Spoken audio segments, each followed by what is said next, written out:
You ready? Are you recording? Yeah. Right, guys. We're on the ship, right?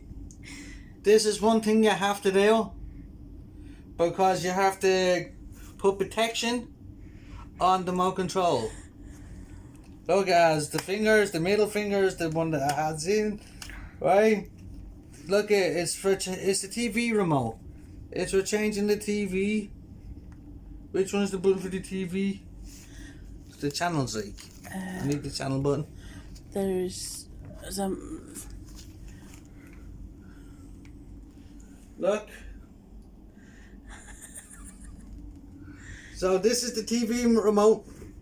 It needs protection. And you need protecting from this. We are on a ship all the same. And there's everybody's wearing masks when they're out and about around the ship.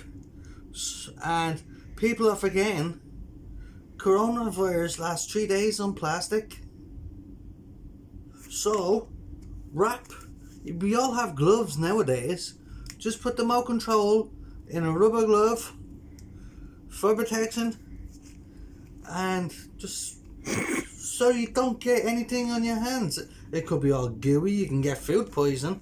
You can get all sorts of disease from a controller, from a TV remote. You know what I mean? Always wrap your TV remote in silicone.